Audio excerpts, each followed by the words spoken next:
à tous et bienvenue dans cette dernière quotidienne qui vient clôturer donc la semaine spéciale communauté asiatique.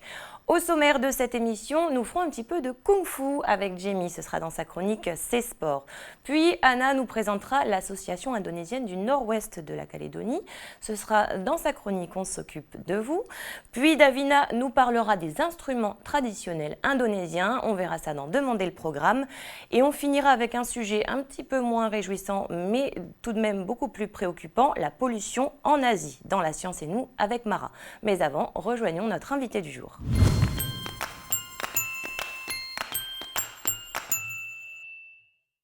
Je reçois aujourd'hui Monsieur Jean Tao Vicam, qui est donc instructeur d'arts martiaux, qui a plus de 40 ans d'expérience dans les arts martiaux, dans différentes disciplines. Bonjour Monsieur Tao Vicam. Bonjour Chloé.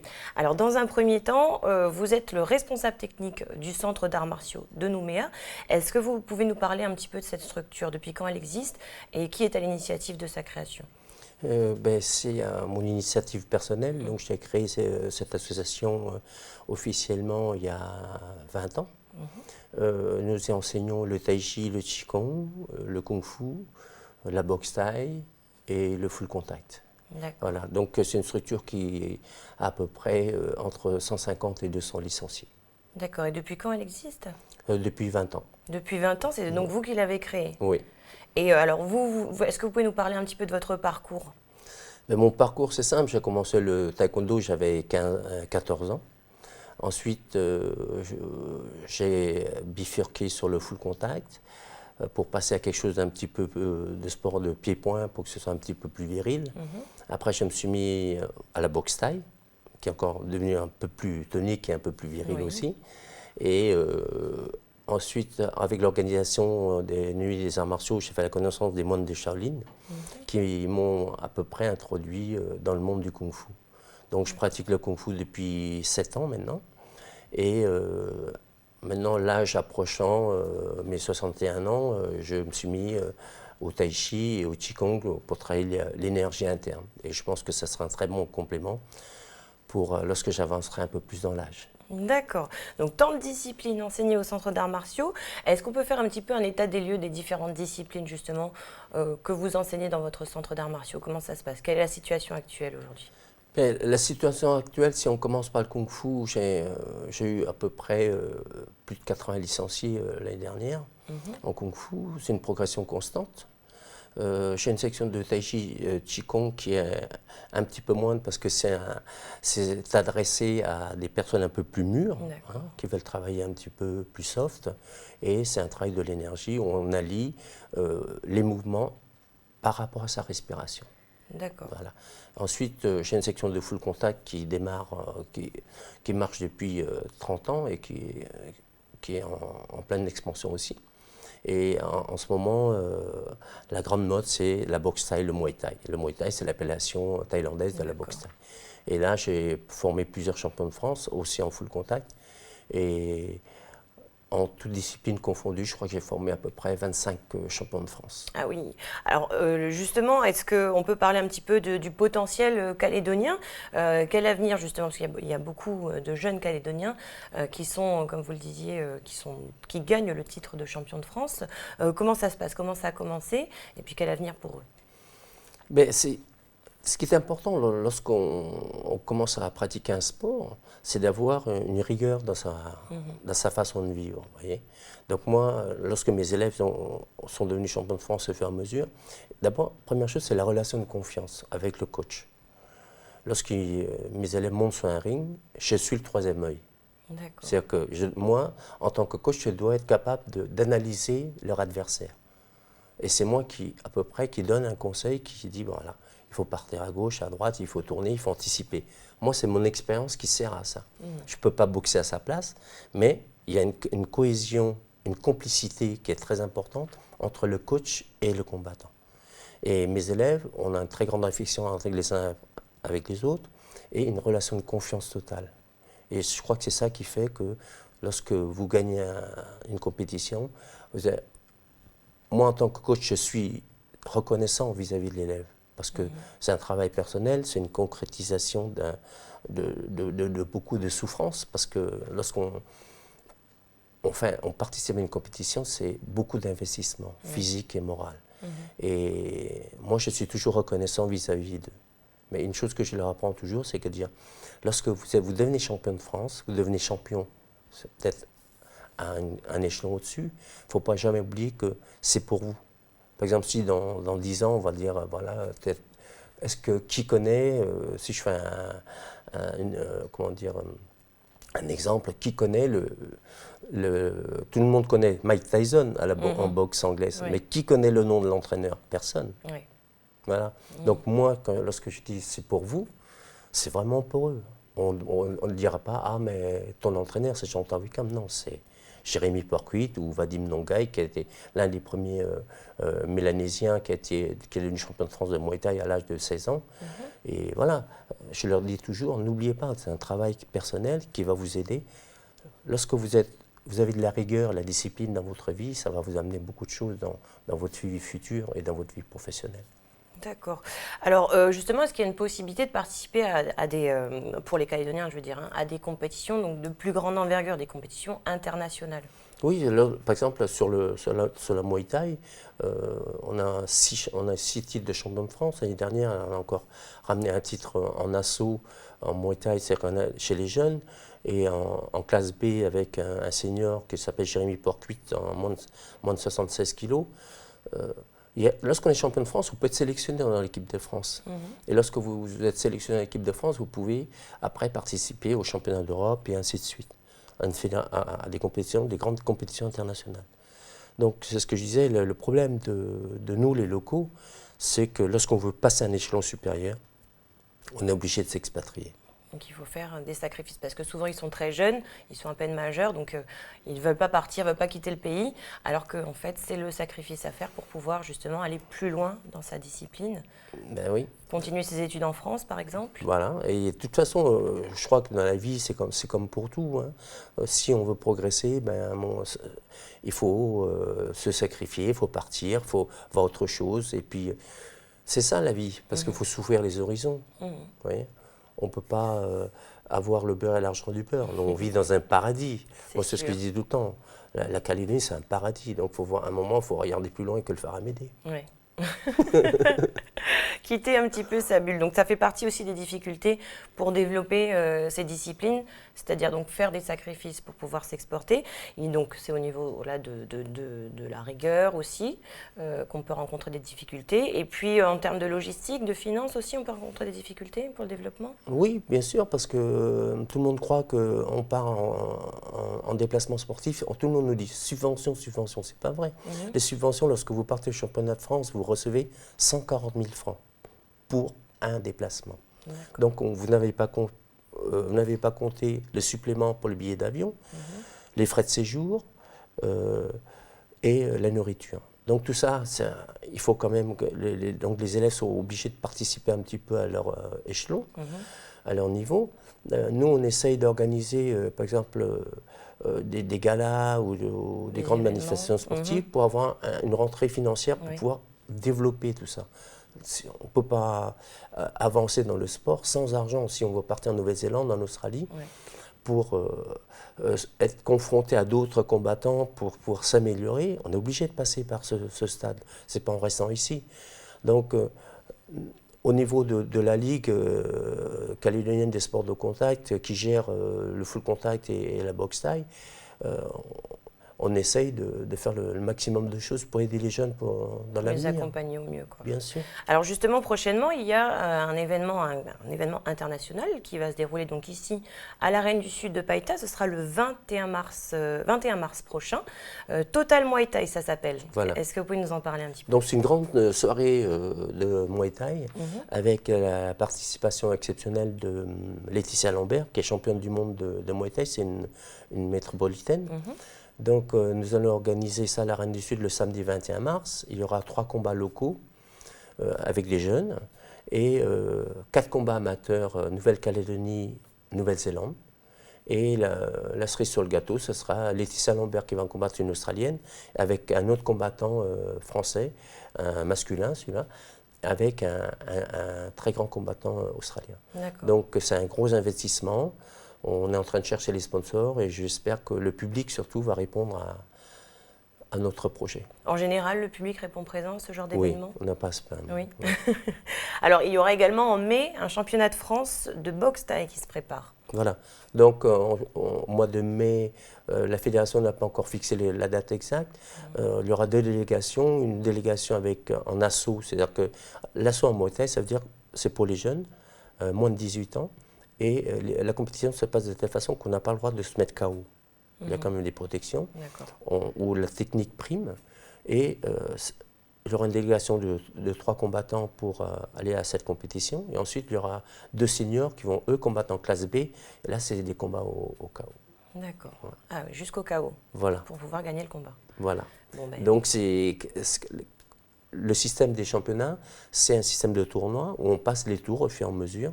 Donc, c'est très fatigant parce que physiquement et moralement, il faut se préparer à ça. Et ce n'est pas un combat à gagner, il faut essayer de progresser dans les combats, s'améliorer au fur et à mesure des combats et surtout ne pas se blesser. Parce que si on arrive en finale et qu'on est à moitié bien amoché, bien esquinté, ça ne sert plus à rien, ça devient un gros handicap. D'accord. Alors justement, cette rigueur, vous l'enseignez également dans votre centre d'arts martiaux. Ce n'est pas uniquement la discipline qui est enseignée, il y a toute une philosophie qui va autour. Est-ce que vous pouvez nous en parler un petit peu ? Oui, lorsqu'on parle des arts martiaux et des sports de combat, il y a quand même ce qu'on appelle une philosophie qui est autour. On n'apprend pas à un jeune à donner des coups de poing, des coups de pied. Oui. Ce n'est pas le but. Le but, c'est un but éducatif. Oui. Donc lorsque vous enseignez aux jeunes, la première chose, quand ils arrivent, c'est le respect de la salle. Vous rentrez dans la salle, vous respectez la salle, vous rangez vos affaires, vous rentrez sur le tapis. Alors, là, je fais une petite parenthèse historique, c'est-à-dire que les gens ils croient que quand on arrive sur le tapis, on salue, d'accord ? Tout le monde sait ça. Oui. On serre les pieds, on salue. Mais on salue quoi ? On salue l'adversaire ? Ben non, il n'y a pas d'adversaire. Ah, il n'y a pas d'adversaire. Donc non, vous arrivez sur le tatami. La salle, le tatami. Mais pourquoi, quel est l'intérêt de saluer la salle ? Je ne sais pas. Voilà, vous voyez, ça c'est une chose qu'il faut apprendre. Tout le monde croit qu'on salue le tapis, mais on s'en fout du tapis avec la photo du grand maître qui est dessus. C'est pas ça la question. La question, c'est quand vous saluez le tapis, vous avez passé un stade. On passe la frontière, on salue, on baisse la tête, on ferme les yeux. C'est-à-dire tout ce que vous avez fait dans la vie extérieure reste derrière. Et vous rentrez sur notre vie. D'accord. Donc c'est signe d'humilité et puis voilà. Aussi... Et là, on rentre, tout ce qu'on a fait, on oublie. On rentre, on se concentre sur ce qu'on va faire. D'accord. C'est ça la vraie valeur du salut. Ça, les gens ne savent pas. Vous voyez ? Et c'est ce que j'explique à mes élèves. Je dis, vous sortez, vous faites ça. Ça ne sert à rien. Donc, ça prouve déjà quand vous rentrez, vous avez vos partenaires, vous les saluez. Après, on se salue. C'est déjà se montrer une forme de respect mutuel. Donc, c'est ça qui est important. Donc, si vous ne commencez pas par ça, après, le reste, ce n'est pas la peine. Ouais. Donc la vraie philosophie dans les arts martiaux, c'est un respect mutuel, une rigueur, une discipline. Lorsque les élèves arrivent, ils sont en retard. Moi, mes gosses, ils arrivent, ils sont en retard.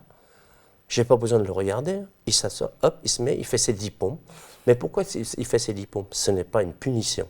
C'est pour montrer aux autres, je suis désolé d'être en retard, je vous perturbe. C'est un respect, c'est une forme de respect. D'accord. Oui. Donc ça, tout ça, ce sont des choses qu'on inculque au fur et à mesure. Ça paraît complètement désuet. Je vois des parents, ils disent, mais pourquoi le gosse, il fait des pompes ? Et l'autre, il arrive, il fait des pompes. Ils ne comprennent pas. Mais c'est ça qui est important. Et mes élèves, quand ils sont entre eux, moi j'en ai à partir de 6 ans, je leur dis, vous ne vous dites pas des gros mots. On ne se dit pas des gros mots, on ne se tire pas dessus. Tout commence de là. C'est l'interdiction de se bousculer, de se dire des méchancetés. Tout commence de là. C'est ça les bases de la vie. Et quand les gens disent oui, mais la philosophie de la vie, c'est vous êtes gentil, je dis c'est pas la gentillesse qui est normale, c'est la méchanceté qui est anormale. Oui. Et donc si vous inculquez les arts martiaux à tous vos élèves en disant on commence par le respect les uns des autres, on travaille dans le respect mutuel, et là après on peut vivre ensemble. Voilà, donc c'est le vivre ensemble, c'est aussi en fait une école de la vie. C'est l'école de la vie. Vous apprenez les valeurs aussi. Voilà, et donc dans ce qui va nous arriver dans l'avenir, ça commence comme ça. C'est-à-dire que si on se respecte tous les uns les autres, il n'y a pas de raison que ça ne marche pas. Une belle philosophie en tout cas. Alors là, en mars, les entraînements vont reprendre. Si on est intéressé pour venir dans votre école, on s'adresse à vous directement, on vous contacte? Oui, vous pouvez m'appeler directement sur mon portable et là, je donnerai tous les renseignements. Alors le numéro, on le rappelle? C'est le 77 91 96. Donc, vous pouvez m'appeler la journée, pas après 2 heures du matin, parce que ma femme ne sera pas contente, mais je recevrai avec plaisir le coup de fil. Ben, merci beaucoup en tout cas d'avoir accepté notre invitation. Merci à vous. Quant à nous, on rejoint Davina, c'est l'agenda du pays.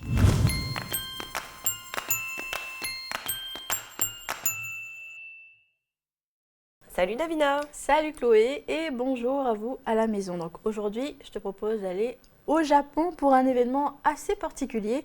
On va parler du Hinamatsuri, donc ça signifie en français la fête des filles. Ah, c'est pour nous ça. Oui, c'est pour nous. Donc le Hinamatsuri, c'est un festival qui existait déjà bien avant Edo. Donc les origines de cette fête, ça consistait en fait à l'époque pour la classe de la noblesse, d'offrir au roi et à la reine des poupées. Des poupées donc en cadeau tout simplement. Okay. Il est aussi nommé donc Joji no Seku, donc ça signifie tout simplement que ce festival national se déroule le 3e jour du 3e mois de chaque année. Donc c'est comme ça que parlent les Japonais. Donc pour nous ça correspond tout simplement au 3 mars. D'accord. Alors donc ça c'est la fête des filles. Est-ce que ça veut dire qu'il existe aussi une fête des garçons? Et oui, tout à fait. Il y a une fête des garçons, mais elle est aussi appelée fête des enfants. C'est une généralité en fait. C'est pas spécifique aux garçons, alors que nous, on a notre fête à nous. Donc voilà, ça se déroule là, pour parler comme les Japonais, le 5e jour du 5e mois de chaque année, donc tout simplement. Le 5 mai. Le 5 mai, voilà. Donc pour en revenir à la fête des filles, il faut savoir que durant cette journée, tous les proches de la petite fille qui est dans la maison vont s'occuper d'elle. Donc, trop bien. Voilà. Donc, c'est la reine de la journée, en fait. Tout à fait. Donc, elle va inviter ses amis à venir à la maison, découvrir sa collection de poupées qu'elle aura à leur présenter, tout simplement. Elles vont pouvoir donc, tous ensemble, en kimono, déguster des gâteaux traditionnels, dont notamment le sakura mochi. Donc, c'est un gâteau assez particulier, typique de là-bas, tricolore en forme de diamant. D'accord. Enfin, voilà, et de puis, diamant. De diamant, tout simplement. Rien voilà. que ça. Bah, attends, c'est le jour des filles, il fallait que ça soit adapté, on va dire. Meilleurs amis et des puis, filles. donc le moment clé de cette journée, c'est bien sûr le moment où la famille ressort et va offrir officiellement à la petite fille toutes les poupées qui ont été transmises de génération en génération. Et là, bien sûr, fièrement, elle va aussi inviter ses amis à venir regarder ses poupées. Elle va montrer ses poupées. Et voilà, la tradition veut qu'à la fin de la journée, on ramasse ces poupées et on les met à l'abri, tout simplement. Parce que si on ne le fait pas avant que la nuit tombe, ça peut porter malheur, entre parenthèses. Ah bon? Oui, ils disent que si on ne le fait pas avant que le soleil ne se couche, elle risque de ne pas se marier ou de se marier très tard. Oh, quel drame! Et oui. Bon, enfin bref, c'est pas un drame pour tout le monde. D'accord, bon, alors, du coup, j'imagine que toutes les petites filles qui nous regardent en ce moment souhaiteraient être japonaises. Oui, ou souhaiteraient tout simplement qu'on fête la fête des filles ici. Alors d'ailleurs, en parlant d'ici, on revient un petit peu au pays, est-ce que tu as d'autres informations pour nous? Oui, alors j'ai une petite information qui nous vient du Nord, donc de la mission locale d'insertion des jeunes de la province Nord, qui informe qu'il y aura donc pour les jeunes de 18 à 25 ans une réunion dans le cadre du recrutement au régiment de service militaire adapté. Donc il y aura des permanences qui seront assurées par le RSMA de Koné. Donc, ces permanences auront lieu à la mairie de Wailou le mardi 17 février de 9h à 11h30. Et puis aussi le jeudi 19 à la mairie de Poney-Réouin, cette fois-ci de 9h à 11h30 aussi. Est-ce que tu as un numéro de téléphone à communiquer aux téléspectateurs? Oui, tout à fait. Donc, un numéro de téléphone pour vous, c'est celui de la mission locale d'insertion des jeunes, l'antenne de Wailou. Donc, le numéro, le 42 58 20. Et un petit avis de coupure de courant pour continuer. Et oui, pour ne pas changer. Donc, un petit avis de coupure, ça concerne la commune de Pointe-Gimier, les régions Sécal 1 et 2, subdivision, village, mairie, Koyabois, internat, hôpital, ainsi que la vallée de Napoémien. Donc, ça se passera le mardi 10 février de 8h à 14h pour l'entretien du réseau haute tension. Ok, donc les amis de Pointe-Gimier, j'espère que vous avez bien noté ces coupures de courant. Et on continue alors avec les marchés. Qu'est-ce que tu peux nous dire sur les marchés? Alors, pour ce qui concerne les marchés, donc à Moindou déjà, il y a un petit marché à l'entrée du village qui est proposé à tous ceux qui passent par là, donc le vendredi matin, tous les vendredis matins. Et là, il y aura bien sûr des produits locaux frais à votre disposition. Le samedi matin, il y aura aussi le marché paysan du côté de la place Guillermet, donc à la fois. Et puis pas très loin, à Saraméa, tous les jours, il y a le marché qui est proposé par les mamans de Saraméa. Et là, ils vous attendent pour les plus matinaux à partir de 5 h du matin. D'accord, alors on reste du côté de la foi avec une info pratique à vous donner aussi aux chers parents, à vous les parents. Oui, voilà, écoutez bien, donc ça concerne l'association des parents d'élèves qui s'appelle donc Transport Arc-en-Ciel. Ça concerne donc les demi-pensionnaires qui rentrent au collège et au lycée de la Foi. Donc il faut venir vous inscrire. Aujourd'hui, c'est le dernier jour, donc ils vous attendent de 8 h à 11 h, de 14 h à 17 h du côté du centre socio-culturel. Attention parents, il faut venir avec les enfants qui sont concernés par les transports, vous verrez ensemble avec les responsables le règlement intérieur qu'il faudra respecter dans le bus, tout simplement. D'accord, très bien. Merci pour toutes ces infos, Davina. Merci à toi et à tout à l'heure. On se retrouve tout à l'heure. Et nous, on va parler un peu kung-fu avec Jamie. C'est tout de suite.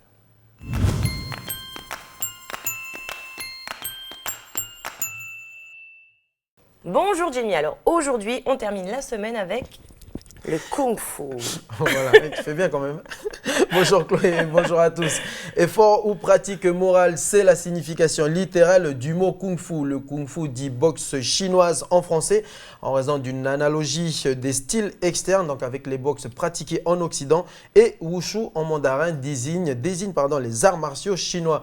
Cette discipline regroupe des styles de combat à main nue ou avec des armes. C'est une pratique d'autodéfense, là je ne vous apprends rien. Et le but, c'est de maîtriser à la fois le combat du corps à corps ainsi que le contrôle de soi. Il représente à lui seul un patrimoine culturel qui a plus de 1000 années d'existence. Donc avoir de l'énergie, facteur important pour la pratique des exercices. Voilà, pour notamment la réalisation des Tao, un peu ce que tu viens de faire en début de chronique, avec ou sans armes. Alors les Tao, qu'est-ce que c'est? Les Tao, c'est comme les katas en karaté, c'est une forme de combat contre un ou plusieurs adversaires imaginaires, voilà, réalisé sur différents enchaînements. Donc, qui s'est développé en Chine au fil des siècles. Vous l'avez compris, le kung-fu, c'est une pratique millénaire qui serait la base de tous les arts martiaux. Le temple des moines Shaolin, c'est là que le kung-fu puise ses racines. Alors, est-ce que tu peux nous raconter un petit peu l'histoire de cette discipline? Allez, c'est parti pour la petite séquence histoire. Donc, cette discipline a été créée il y a plus de 2000 ans maintenant. Et c'est au temple de Shaolin, comme je le disais, dans la région du Henan, que les racines de cette force de combat se sont formées. Le kung-fu serait la source de tous les arts martiaux, tout ce qu'on connaît actuellement, karaté, boxe thaï, voilà, toute cette panoplie, voilà, judo.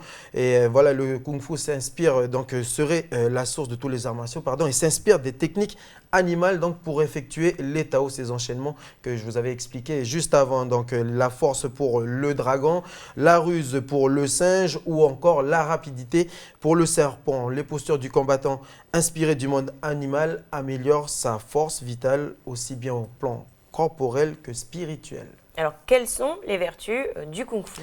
Déjà, il développe ses facultés physiques, mais aussi mentales. Un gros travail de concentration est effectué dans la réalisation d'actions complexes. Cela apporte une prise de conscience de son propre corps et puis développe l'activité sensorielle, confiance en soi, volonté, énergie et concentration, des vertus du bien-être disponibles en libre service et à volonté. Donc ici, au pays, dans le kung-fu, vous avez l'amicale vietnamienne justement qui propose le mercredi et le jeudi soir à partir de 18 h des séances, des cours de Kung Fu. Donc Lou Lourde a assisté pour nous à l'un des cours et puis elle nous a ramené ces images. On regarde tout de suite.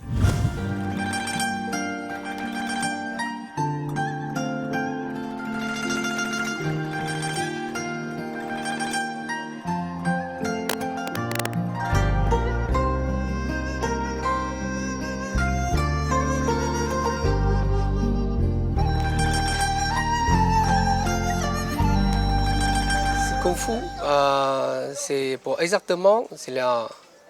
la méthode d'entraîner pour développer de physique, de mentalité.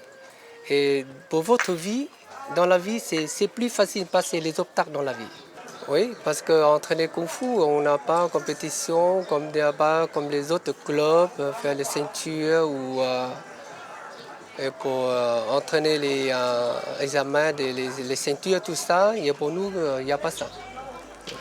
Surtout on travaille d'énergie. C'est beaucoup d'énergie.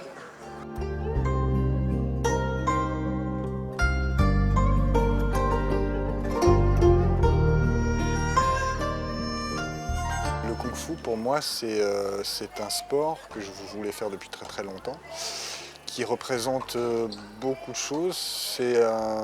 Pour beaucoup de gens, ouais, c'est effectivement les films de Kung Fu, c'est Hong Kong, etc. C'est vrai que pour tous les garçons jeunes, c'est quelque chose qui fait partie quelque part de notre histoire.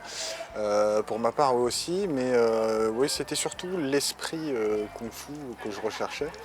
Pas tellement la discipline, le spectacle, parce que c'est vrai que je trouve que par rapport aux autres arts martiaux, c'est celui qui quelque part se rapproche avec la capoeira le plus de la danse. C'est très esthétique, mais c'est aussi surtout très efficace. Dans mon quotidien, ça me fait énormément de bien. Le Kung Fu nous permet de beaucoup travailler notre corps, de le ressentir, de voir la manière dont aussi il fonctionne. Et de pouvoir justement faire que notre santé aille mieux. Parce que justement tous ces mouvements qu'on fait dans le cadre d'une défense ou quoi que ce soit, font que l'énergie dans notre corps circule. Et effectivement, le fait de faire circuler nos énergies, que quand on est au bureau, on ne fait pas forcément. Voilà, au quotidien, oui, ça aide énormément. Moi, depuis que je pratique le Kung Fu, je n'ai plus de problème de dos. Voilà, donc que ce soit du tai chi, du Kung Fu ou tous ces sports qui permettent de faire justement bouger son corps de manière agréable et positive, franchement je recommande. Parce que le corps on le ressent très rapidement, très rapidement.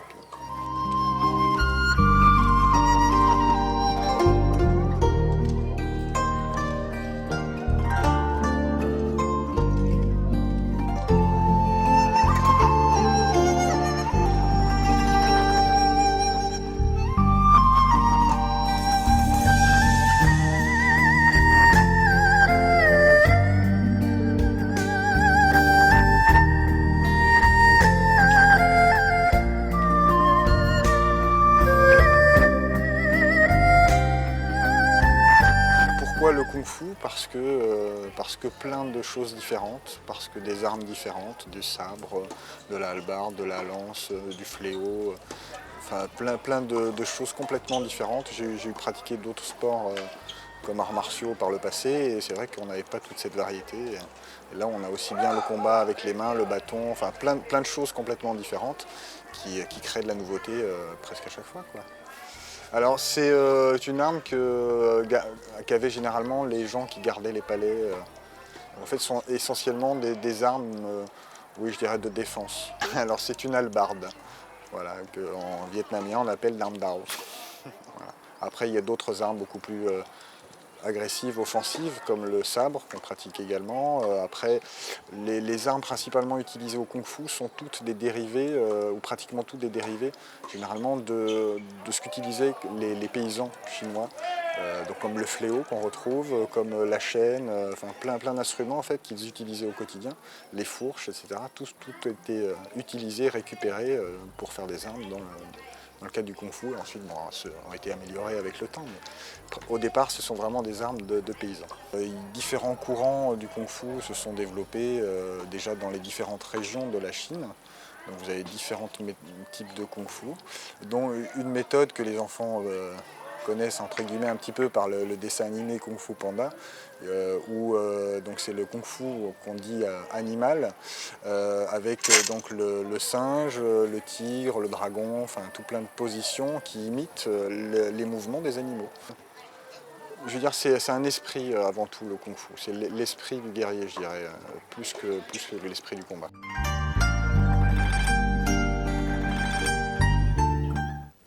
Voilà un reportage signé Loulure donc sur le Kung Fu, une discipline qui est mondialement connue, notamment avec Bruce Lee. Déjà, c'est grâce à lui qu'on a connu le Kung Fu, mais aussi avec Kung Fu Panda. Voilà.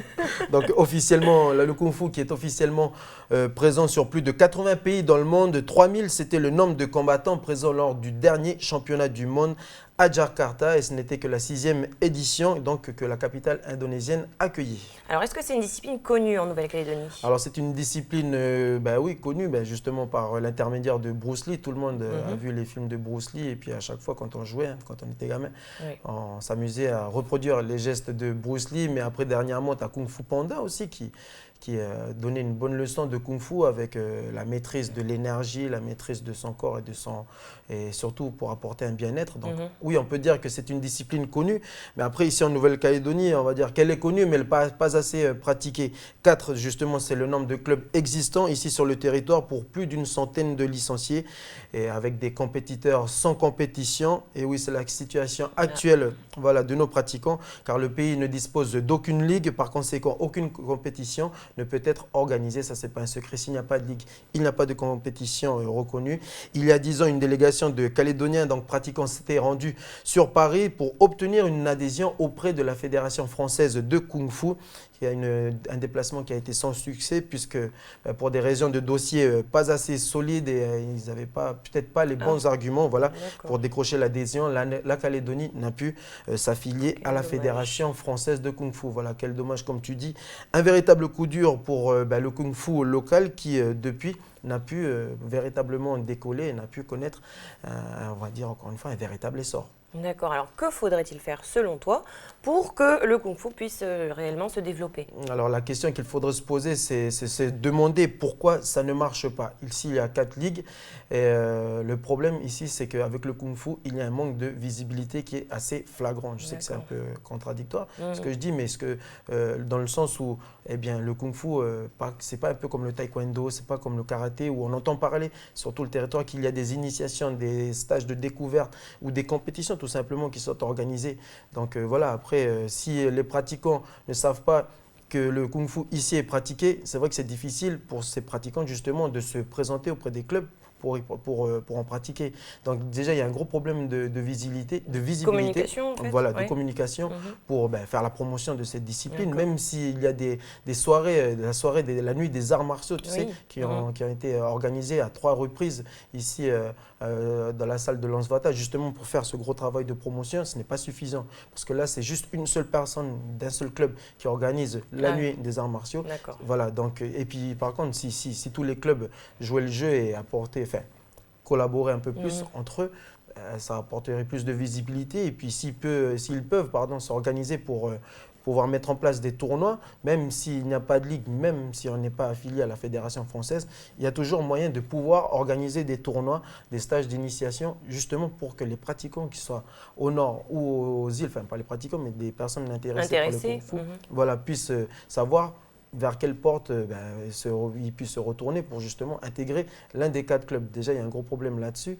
Et puis après, c'est un manque de cohésion. Je viens de citer, manque de cohésion entre les clubs, manque de cohésion entre les différents acteurs pour justement, si on ne peut pas organiser, s'il n'y a pas de tournois qui sont organisés, s'il n'y a pas de compétition, c'est clair que si après tu te présentes auprès de la Fédération française de Kung Fu avec un dossier, il demande il y a combien de licenciés, combien de clubs en Nouvelle-Calédonie, et que tu arrives de la Nouvelle-Calédonie, ils vont nous prendre pour des rigolos, j'ai envie de dire ça comme ça. Et donc du coup, après, c'est difficile d'obtenir une adhésion. Donc voilà, après, il y a un gros travail de promotion, mais ça, c'est mon point de vue.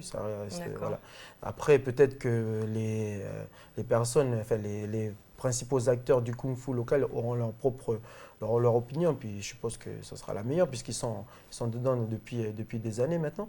Mais c'est un peu comme toutes les autres disciplines, comme tous les autres sports. Si on veut évoluer, il faut faire un gros travail de promotion et puis plus de cohésion entre les différents acteurs, tu vois, pour qu'on puisse marcher dans le même chemin. Voilà, juste pour, dans le but est de développer cette discipline. Parce que chaque année, tu as quand même comment on appelle ça, des passations de grades qui sont organisées. L'année dernière, il y a un qui a été organisé à l'arrêt du sud de Païta, mais il a été organisé par un seul club.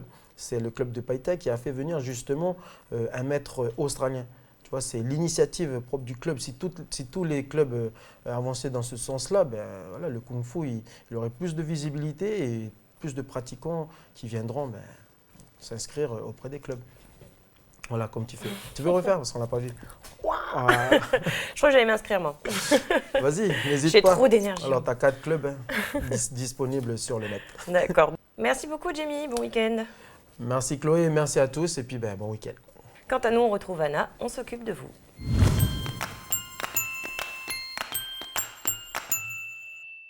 Bonjour Anna, alors pour cette fin de semaine, tu nous emmènes dans le nord, à la rencontre de la communauté indonésienne.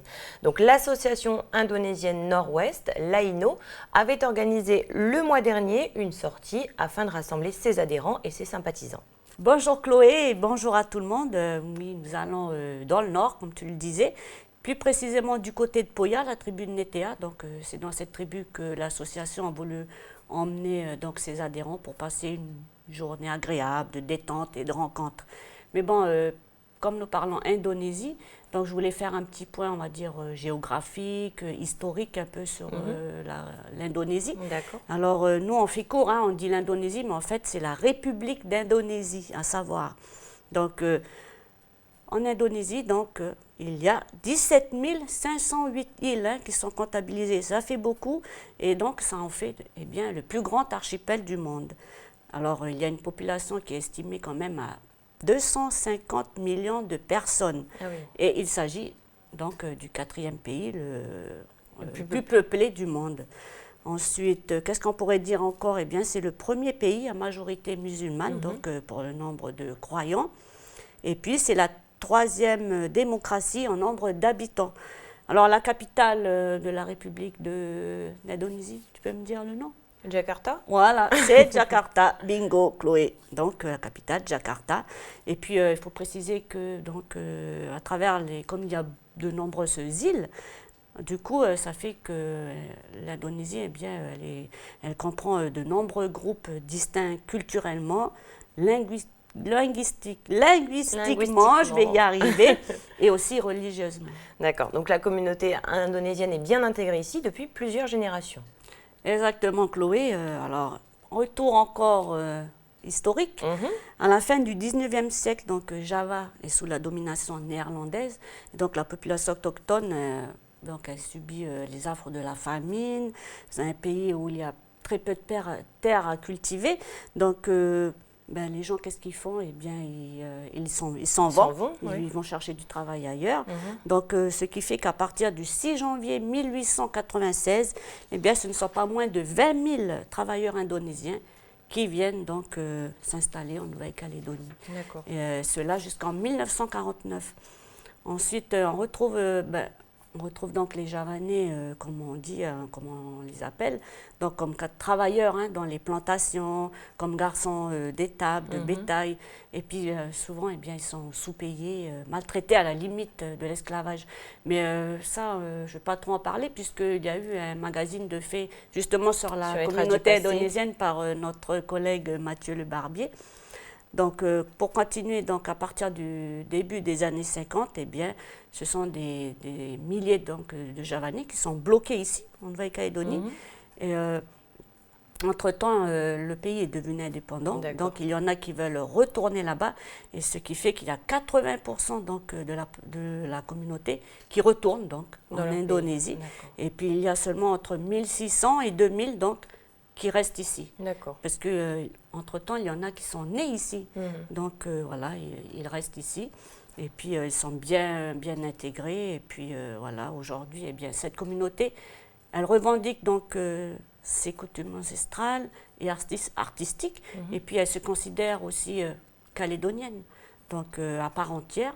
Et puis donc, elles se sont intégrées dans toutes les catégories sociales de Nouvelle-Calédonie. D'accord. Et la communauté indonésienne du Nord-Ouest s'est regroupée en association afin donc de resserrer les liens entre ses ressortissants, mais aussi pour sensibiliser les jeunes à leur culture.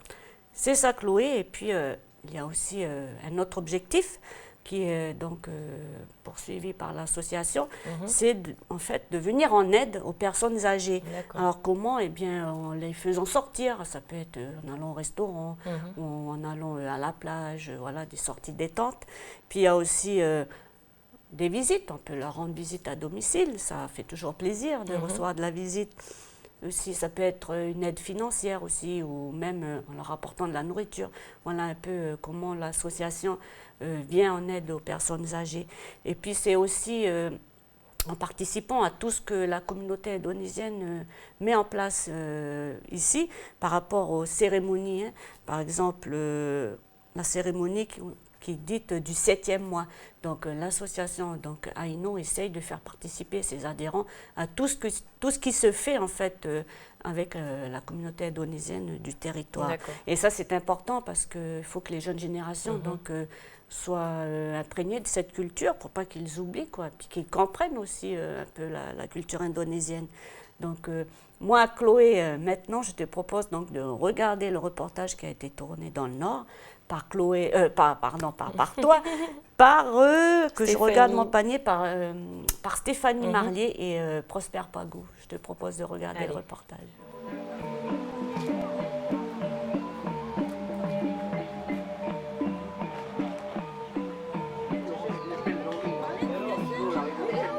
Ma famille, mes grands-parents, quoi, du côté de mon père, ils sont arrivés en 1896.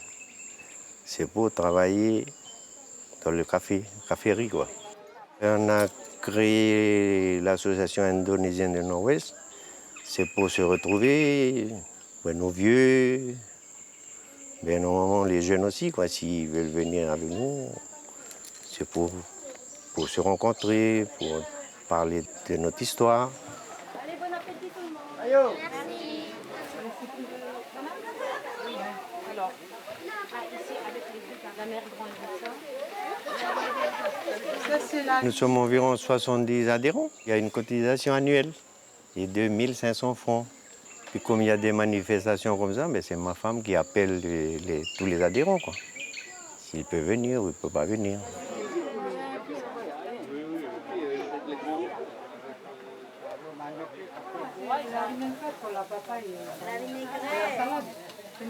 Notre association met en place des scènes pour que nos jeunes comprennent notre culture.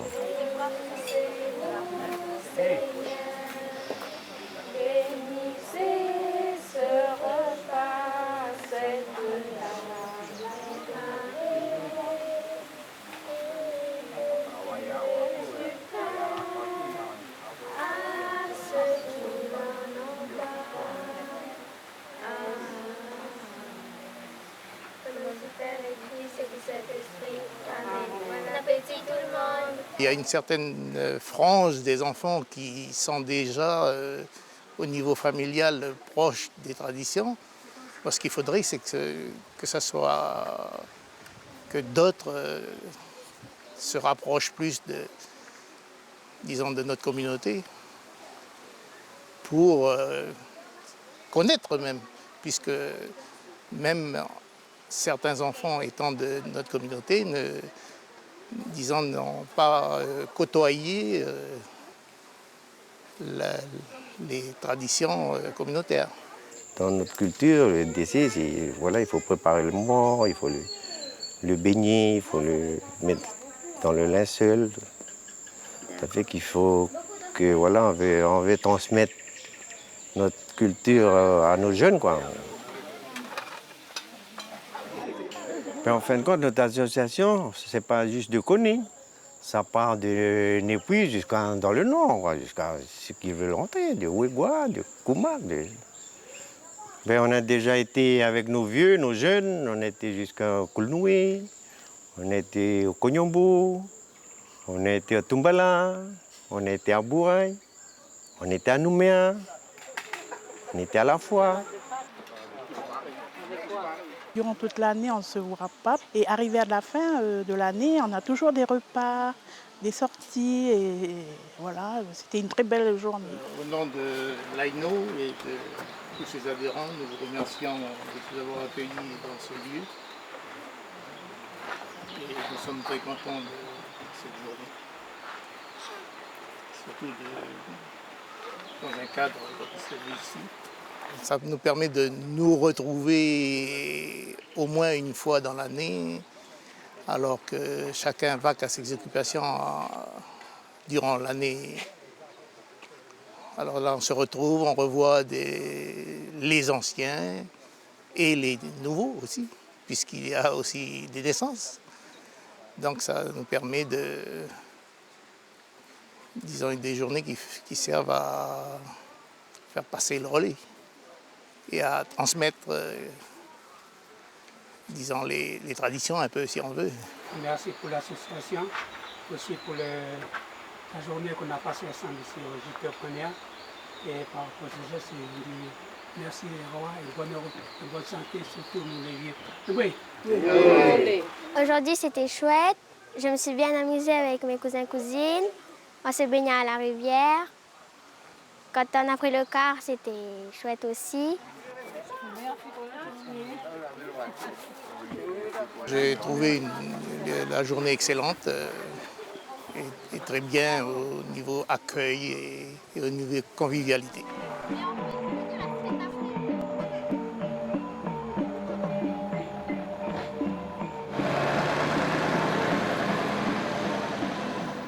Voilà, donc une journée bien agréable qu'ils ont dû passer là. Alors, est-ce que tu as encore des infos à nous donner, des numéros ? Oui, Chloé, encore une dernière petite info. Alors, il faut savoir que sur le territoire, il existe donc le consulat général d'Indonésie et le consul est M. Ade Sukendar. Donc, le consulat, il est ouvert du lundi au vendredi de 8h à midi et de 13h30 à 16h30. Alors, ça se situe où? Eh bien, c'est aux 2 rue Lamartine, à l'orphelinat. Ils ont un numéro de téléphone, on peut les joindre, qui est le 23 28 80. Et ils ont aussi une adresse mail, le kajirinea1@lagoon.nc. Voilà pour les infos pratiques. Très bien, merci beaucoup Anna. On se revoit la semaine prochaine. Oui, bon week-end à toi et bon week-end à tous.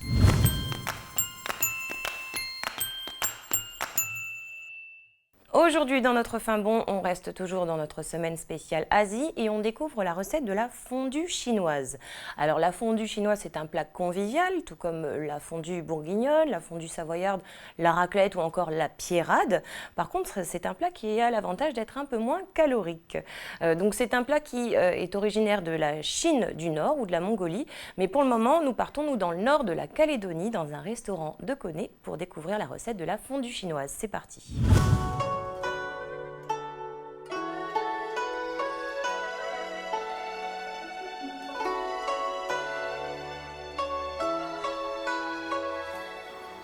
Aujourd'hui, on va faire une recette qui s'appelle fondue chinoise.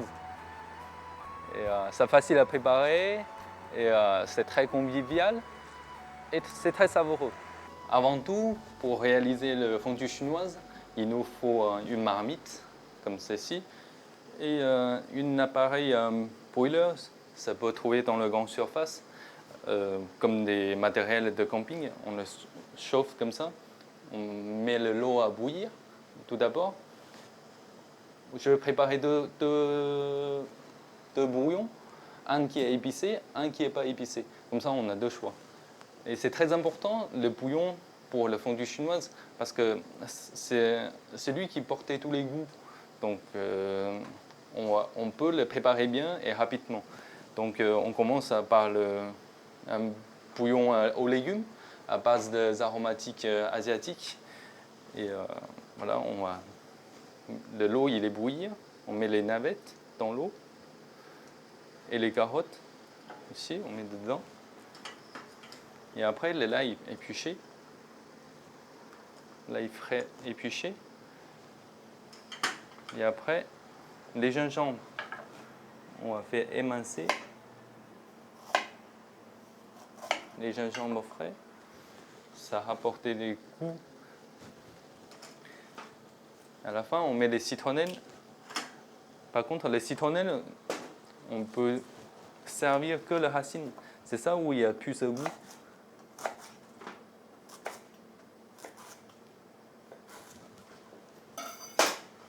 Voilà. Après, on met du sel. Une bonne poignée de sel. Ok. Ça c'est prêt le bouillon aux légumes. Là, ça sent tellement bon. Et à l'autre côté, on va préparer le bouillon au bœuf épicé. On met l'os à moelle du bœuf. On met dedans. De l'autre côté, on met un peu de piment sec. les badianes et les feuilles laurier. Après ça, on met du sauce soja.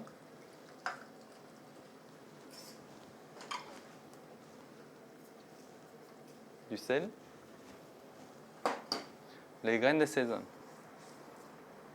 Vous voyez, dans un petit 5 minutes, le bouillon il est prêt. On le laisse mijoter à feu doux. Comme ça, on prépare les garnitures et les viandes. Pendant le bouillon qui est en train de chauffer, en train de mijoter, nous à côté, on a préparé des saumons, les trocas et le volaille, le porc émincé et le bœuf émincé. Et après, également, on a des crevettes. Ça, c'est les viandes qu'on a préparées pour passer à tremper et cuire dans le bouillon d'après. Après, le légume, bien sûr, on met des choux. Côté, on préparait un joli plateau, comme ça, on passait aux tables, tout le monde va content. Et le gemme de soja. Je coupais un oignon.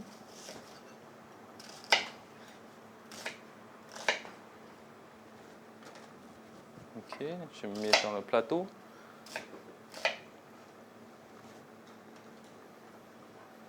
Après un peu de citron.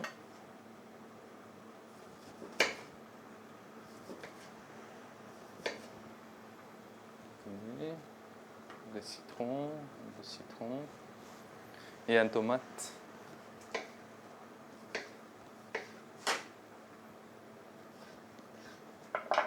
Ok.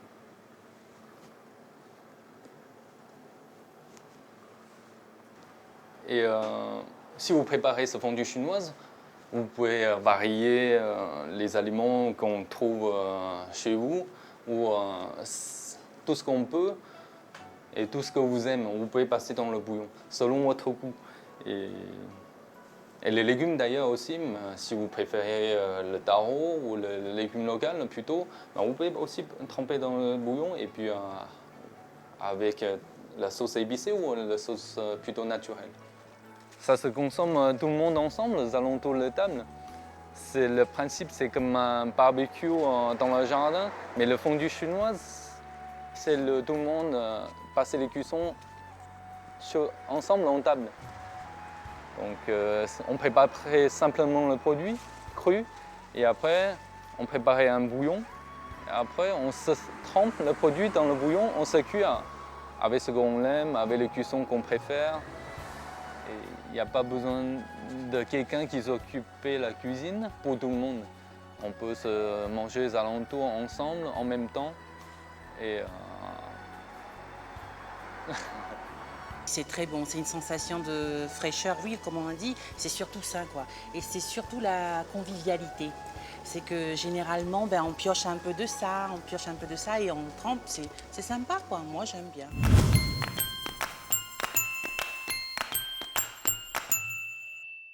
Rebonjour Davina, alors aujourd'hui on parle de musique traditionnelle. Oui, c'est ça, donc après la danse qu'on a pu voir mercredi, aujourd'hui on va s'intéresser donc à la musique traditionnelle asiatique, mais aussi et surtout on va s'intéresser aux différents instruments qui existent et qui fait que cette musique soit si particulière à cette région du monde précisément.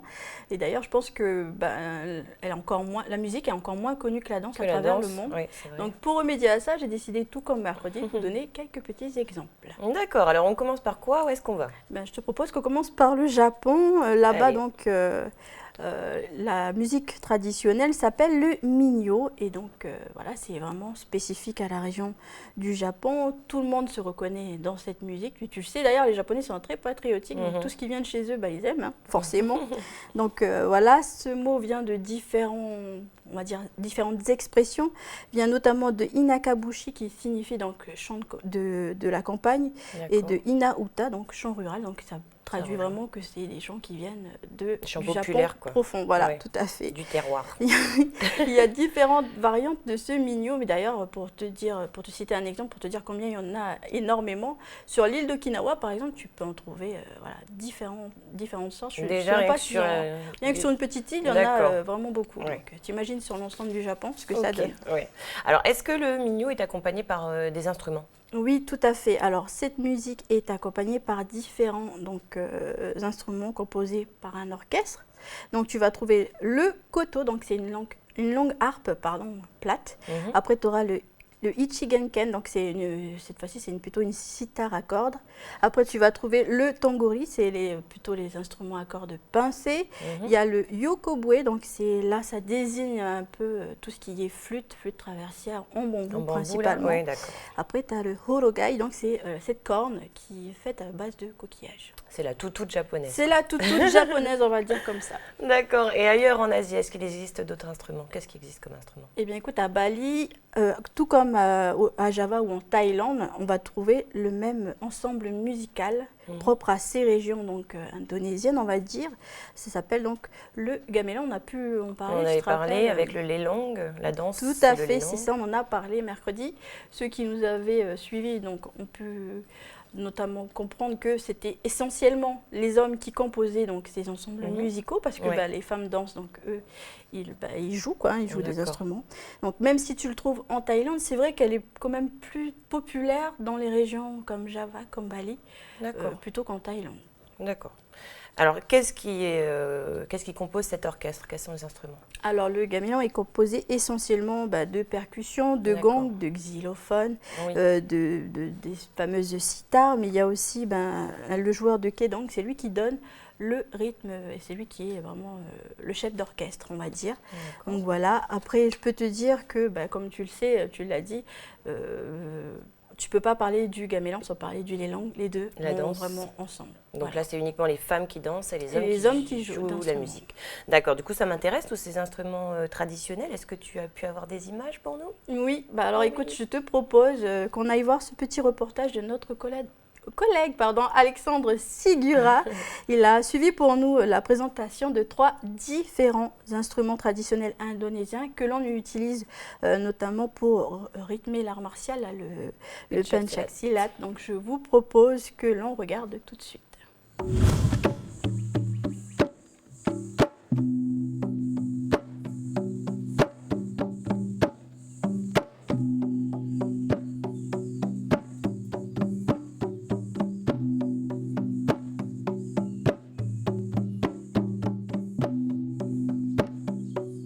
Alors, le pencak silat, c'est un art martial indonésien, mais là on va vous présenter ce soir, c'est la partie danse que chez nous on appelle kembangan, pencak silat kendang.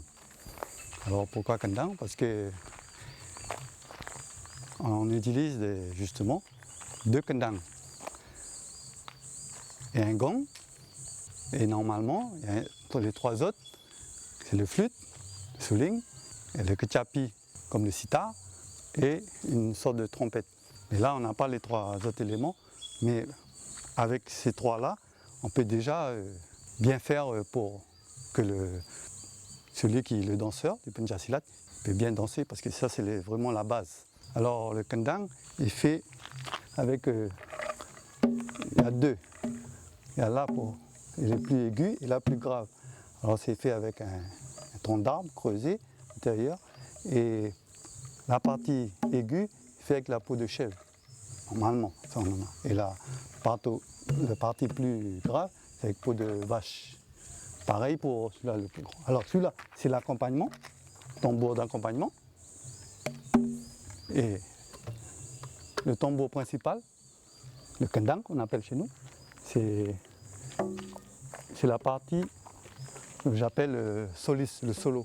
Celui qui vraiment qui accompagne, pas accompagné, mais celui qui fait les pas du danseur justement.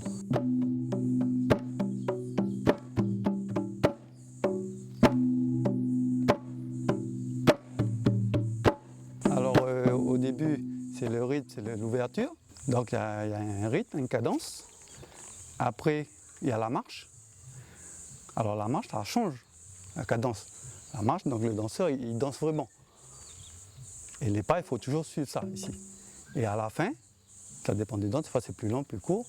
Et là, c'est le dagdikduk. Dagdikduk, ça veut dire c'est une sorte, il effectue des katas libres. Donc c'est plus rapide. La musique est plus rapide. Parce que s'il fait des mouvements, ma cadence, il est un peu moins rapide. Mais quand je vois qu'il va se lancer pour une attaque, une défense, donc là, il est plus rapide, donc je tape plus fort. Voilà, ça c'est ça le dagdiduk. Et c'est la fin, ça. La fin d'une danse. Donc là, une danse, c'est fait en 3 morceaux finalement. Et ça, c'est indissociable, c'est comme ça. Mon maître m'a appris comme ça. Donc, Alors là, je vais vous faire la musique des mouvements de base, qui est différent des danses, proprement dit. Alors, je vais commencer.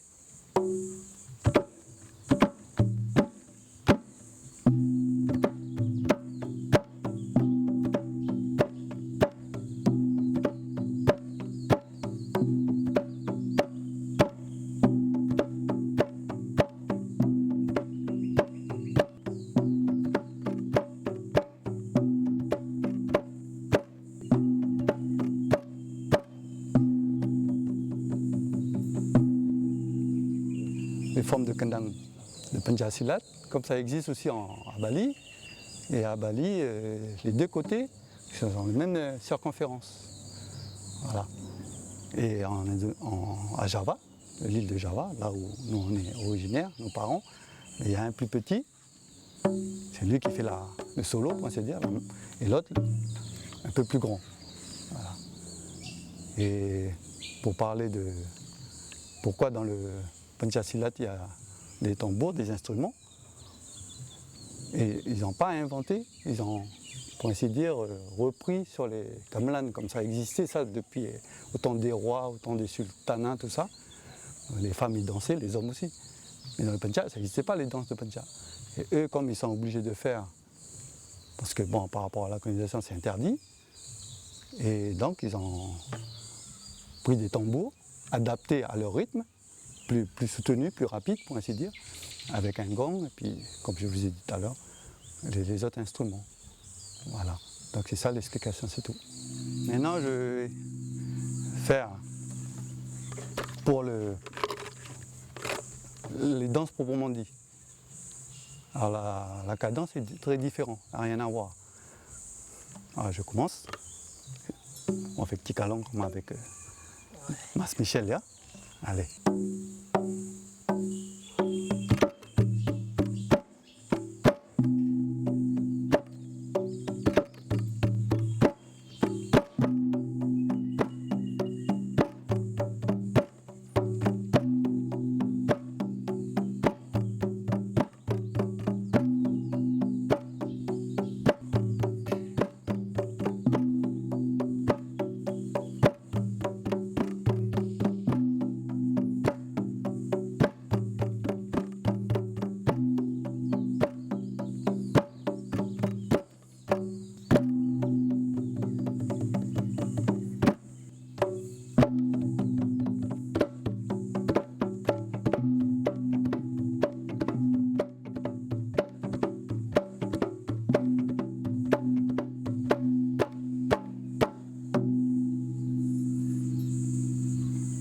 Voilà, avis à nos amis amateurs de musique et d'arts martiaux aussi, hein, pourquoi pas s'essayer et peut-être qu'il y a des futurs talents parmi nos amis qui nous regardent à la maison.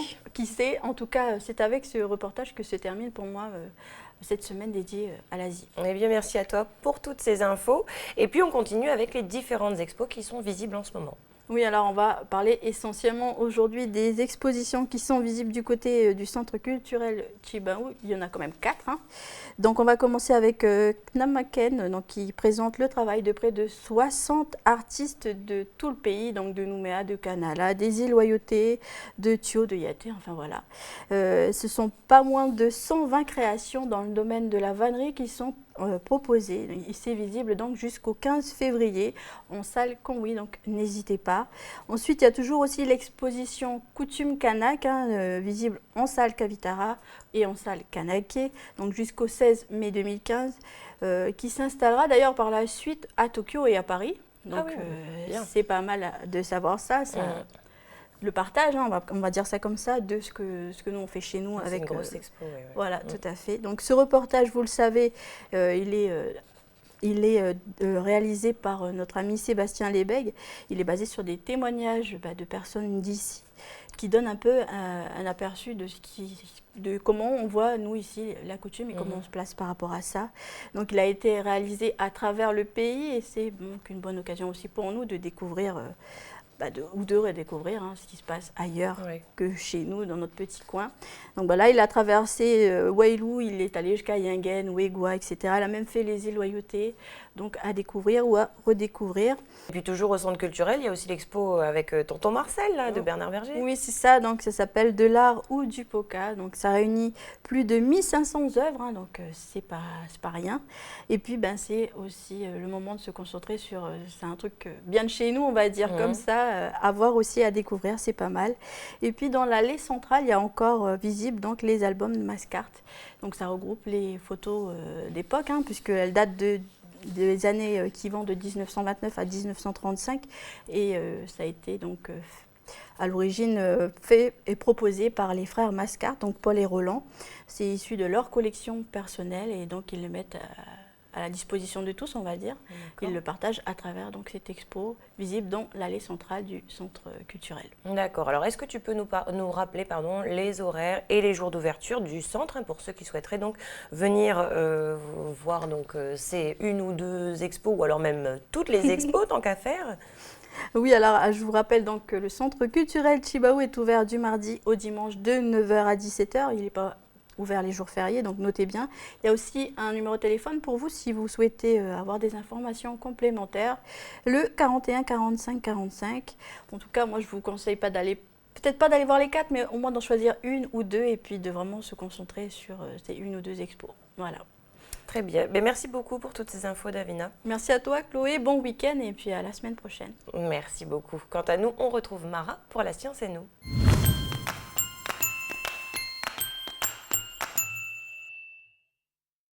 Salut Mara, salut Chloé, salut à tous. Le prix à payer pour un développement économique effréné ces dernières années. En Asie, le pire des fléaux n'est pas une invasion de sauterelles ou une mousson particulièrement puissante, c'est la pollution atmosphérique qui a causé la mort de 2,1 millions de personnes en 2010. Une vaste étude sur la charge mondiale des maladies a été menée et parmi les 67 facteurs de risque étudiés, la pollution de l'air se trouve au 4e rang de la mortalité en Asie de l'Est, en Chine plus particulièrement, où elle a contribué à 1,2 million de décès en 2010 et en 6e place en Asie du Sud où elle en a provoqué 712 000. Et aujourd'hui, où est-ce qu'on en est? Est-ce qu'il y a eu de l'amélioration depuis 2010? On ne peut pas dire ça, non, puisqu'aujourd'hui, les chiffres des victimes de la pollution de l'air s'élèvent à 3,2 millions de personnes sur le globe, contre 800 000 en 2000. Pour la première fois, la pollution de l'air se classe parmi les 10 premières causes de décès au monde. Youhou, bravo la pollution, oui, c'est super, sans compter que ça contribue aussi à la hausse des accidents vasculaires cérébraux et des crises cardiaques. Alors, quelles sont les causes de cette pollution? Les voitures? Et oui, la pollution des véhicules. Pour une grande partie, les rejets sont en augmentation rapide puisque les Asiatiques s'achètent de plus en plus de voitures ces dernières années. En 2011, la Chine a enregistré le quart des ventes automobiles au monde. 19 millions, le quart rien que pour la Chine. Et l'Inde a fait son entrée aussi dans les 10 pays où il s'en écoule le plus, 3,3 millions. Et les voitures et les camions rejettent beaucoup de gaz toxiques. Les moteurs diesel émettent des particules fines qui sont connues pour favoriser les maladies pulmonaires. Alors, qu'est-ce que c'est ces particules fines? Alors, ces particules fines, elles peuvent être de différentes natures. Ça dépend d'où elles viennent. Elles peuvent provenir de l'industrie, de l'agriculture, de la combustion ou encore du trafic routier, plus particulièrement des moteurs diesel, comme je le disais, des voitures, camions et bus. Et ça crée une de ces ambiances, comme vous pouvez le voir, des plus chaleureuses. Agréable, en effet. Et c'est quoi? C'est du carbone, ça? Alors oui, souvent, mais la composition chimique des particules varie. Ce qui fait qu'elles sont des particules fines, en fait, c'est leur taille. Leur taille et le fait qu'elles soient solides, donc qu'elles restent en suspension dans l'air pendant un moment, parce qu'en fait, elles sont trop légères pour tomber sous l'effet de la gravité tout de suite. Et donc, nous, on les respire. Elles vont dans nos poumons et leur diamètre varie de 5 millièmes de micromètre à 100 micromètres, c'est-à-dire 0,1 mm. Avec donc des conséquences dramatiques sur la santé publique, on vient de le dire, et puis sur l'environnement, à coup sûr. Et oui, alors les scientifiques s'intéressent notamment à leur impact sur les phénomènes météorologiques et climatiques. La Chine et ses voisins émettent quand même 18 millions de tonnes de microparticules chaque année, et ces émissions auraient une influence sur les nuages et leur fonctionnement. Avec l'influence des microparticules, en fait, les propriétés des nuages changeraient. Ils s'épaississent vers le haut, ce qui provoque notamment plus de pluie localement. D'accord, donc il y a bien une relation entre la pollution et le changement, enfin l'amplification des phénomènes météo. En tout cas, c'est ce que laissent à penser les études en cours. Après, ce sont des sujets extrêmement complexes. La formation, le fonctionnement des nuages, on n'y connaît pas grand-chose, donc il faudra encore qu'on recoupe beaucoup d'études avant de pouvoir en être certain. D'accord, quoi qu'il en soit, c'est très préoccupant. Oui. Alors rien qu'au quotidien, ça doit être quand même assez insupportable de vivre comme ça tout le temps, comme on vient de le voir, dans le gris, dans le sale. Mais bon, on pourrait pas prendre un aspirateur géant pour aspirer toutes ces particules d'un coup? Ça serait bien ça, mais on en avait parlé avec Élise il y a un bout de temps. Il y a un designer néerlandais, donc décidément il y a beaucoup de bonnes choses qui nous viennent de ce pays. Il avait pensé la même chose que toi, figure-toi, et son projet tient la route. On regarde. C'est un modèle à petite échelle pour le moment, mais la version industrielle du plus grand aspirateur de particules fines au monde pourrait être bientôt la réponse aux problèmes de pollution de Pékin. Derrière ce système baptisé SMOG, comprenez nuages de pollution, un artiste néerlandais qui a conclu un accord avec les autorités chinoises pour tester son prototype dans un parc de Pékin l'année prochaine. SMOG, ce sont des bobines de cuivre enterrées dans le sol et qui produisent un champ électromagnétique capable de capter les particules fines de pollution.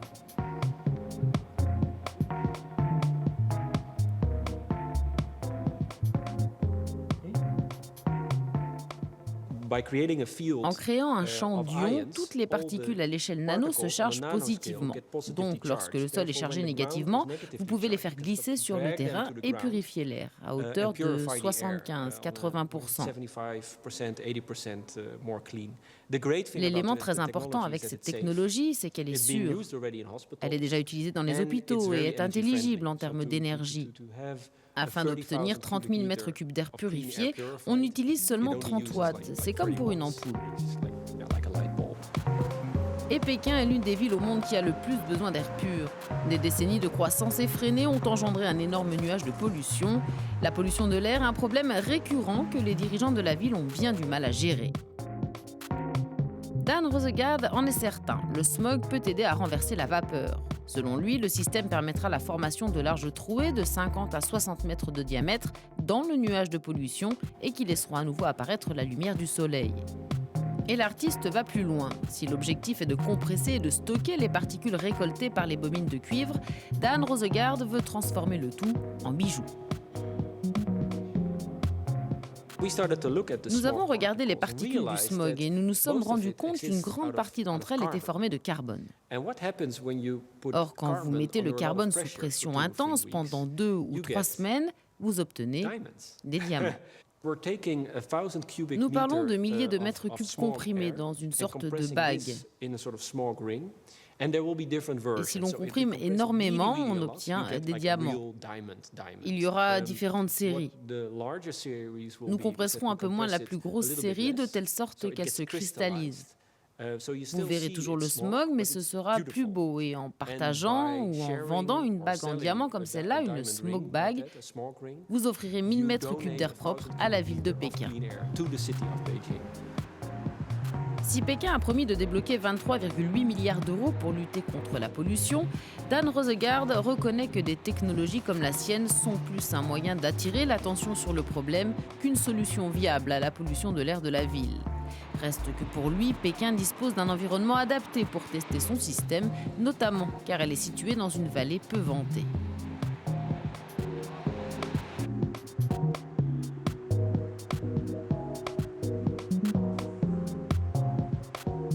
Dan Rosegaard n'en est pas à son coup d'essai en matière d'écologie et d'énergie durable. Il avait déjà planché sur une route capable de recharger les voitures électriques, un plancher générant de l'électricité comme nous le voyons sur cette animation. Mais créer des diamants de smog est plus rare et nous ne savons pas si nous y parviendrons un jour. En tout cas, pour Dan Rosegaard, ce projet est un symbole puissant, l'exemple, dit-il, de la façon dont les déchets d'une personne peuvent être le trésor d'une autre.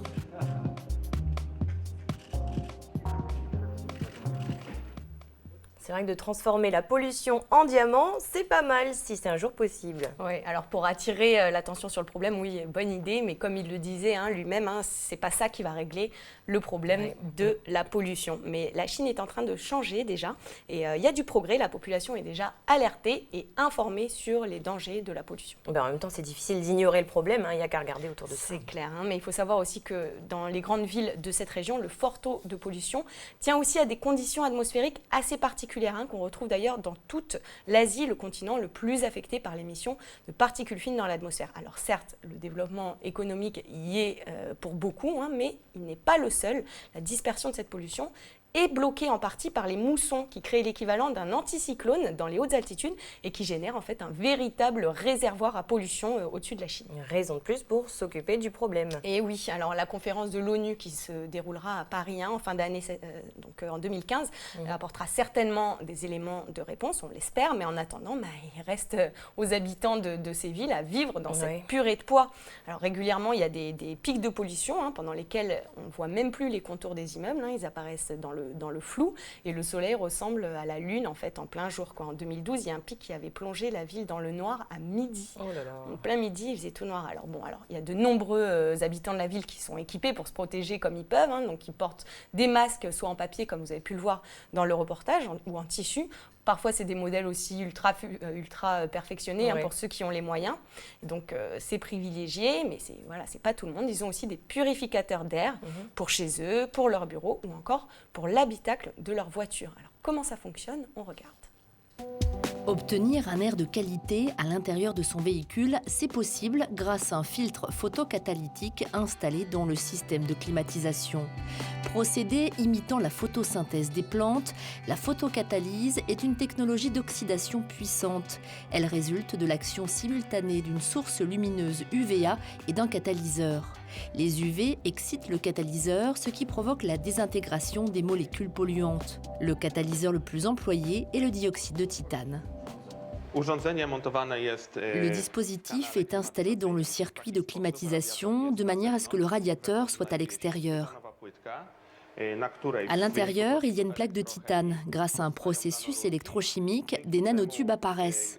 Ensuite, des diodes UV éclairent la surface de titane avec les nanotubes, ce qui provoque une réaction chimique créant de l'oxygène actif qui élimine toute contamination microbiologique et les odeurs.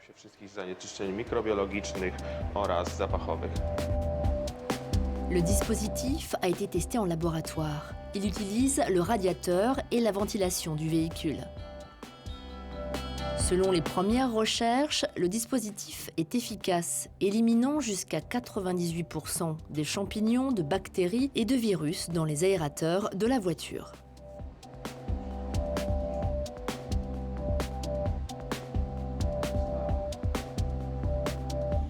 Au Japon, les épurateurs d'air par UV sont commercialisés depuis 10 ans, avec des applications dans les habitations, les magasins et les bureaux. En Europe, ce procédé se met en place tout doucement. Voilà, donc les épisodes où la pollution atteint, explose plutôt les plafonds qui sont préconisés par l'OMS, ils portent un nom, on les appelle les airpocalypses. Et c'est souvent la Chine, avec sa capitale Pékin, qui est frappée par ces phénomènes. Mais aujourd'hui, il y a un pays qui inquiète encore plus, et il s'agit de l'Inde, avec 620 000 morts par an liés à des maladies respiratoires. C'est vrai qu'il y a eu aussi un sacré développement économique en Inde ces dernières années, et donc avec tous les désagréments que ça comporte. Et oui, alors plusieurs villes indiennes sont touchées, mais c'est la capitale, New Delhi, où la situation est la plus préoccupante. Alors l'air de la ville, il serait désormais plus nocif que celui de Pékin, record battu, avec des concentrations en particules fines qui explosent bien entendu les plafonds autorisés. Et les habitants se retrouvent avec des particules fines plein les poumons. Et oui, et en plus ce sont les plus pauvres qui prennent le plus, puisqu'ils n'ont pas les moyens de se payer les soins adaptés. Tout le monde n'a pas le même système de santé que nous. Et d'autre part, leur système immunitaire est souvent moins performant aussi que le reste de la population à cause de la malnutrition. Ouais, c'est pas très réjouissant pour les nouvelles générations, tout ça. Non, en effet. Mais bon, la balance peut encore s'inverser. Il le faut absolument, parce qu'actuellement, un tiers des enfants de New Delhi souffrent de problèmes respiratoires. Ils sont plus vulnérables que les adultes, et c'est la même chose en Chine, bien évidemment. L'année dernière, il y a une jeune fille de 8 ans qui a développé un cancer du poumon à cause de la pollution. Oh là là, à 8 ans. Un cancer du poumon, ça fait jeune quand même pour traverser une épreuve pareille. Donc il faut vraiment qu'on arrête les dégâts là. Alors j'espère qu'à l'issue justement de cette fameuse conférence qui aura lieu en décembre à Paris, il y aura du changement. Il le faut. Voilà, il faudrait vraiment que les pays aillent de l'avant et prennent aussi des décisions pour diminuer les pollutions et puis toutes les conséquences que ça a sur la santé, sur le climat aussi et sur les phénomènes météo. C'est clair. Alors en Inde, il y a un centre pour la science et l'environnement. Alors ils aimeraient que les normes nationales sur la qualité de l'air deviennent juridiquement contraignantes dans tout le pays, ce qui est pour le moment absolument pas le cas. La concentration en particules fines dans l'atmosphère est bien au-dessus des limites qui sont autorisées de 100 microgrammes par mètre cube. Parfois, elles atteignent même 1000 microgrammes pendant les festivités, et elles sont nombreuses en Inde, les festivités. Mais surtout, il faut que le pays contrôle absolument le nombre de voitures qui sont mises en circulation et améliore aussi la qualité du carburant qui est utilisé. Ça changerait déjà un peu les choses. C'est les transports en commun l'avenir. Oui, c'est vrai. Mais bon, même pour nous, ça serait bien que ça s'améliore et que ça soit un petit peu moins cher. Bon, espérons qu'ils fassent un effort là-dessus en Inde, même si j'imagine que ça ne doit pas être si simple que ça, surtout dans leur contexte économique. C'est clair que c'est pas si simple de sortir, faut essayer de les comprendre, sortir son épingle du jeu dans la bataille économique, mais sans avoir le droit de faire les mêmes choses que ce que les autres pays ont fait. Pas le droit de polluer. Donc voilà, c'est pas facile. Bon, les règles du jeu ont changé maintenant. C'est pas parce qu'on parle de pollution en Inde qu'on n'est pas concerné. Exactement, on est même très concerné. On connaît bien aussi, nous, les particules fines ici. En Inde, en Asie en général d'ailleurs. Bon, merci beaucoup Mara pour toutes ces infos. Merci à toi, je vous souhaite un très bon week-end. C'est la fin de cette émission, c'est là-dessus que se clôture notre semaine spéciale Asie. Merci à tous d'être aussi nombreux, aussi fidèles à nous suivre. On se retrouve dès lundi. Bon week-end à tous.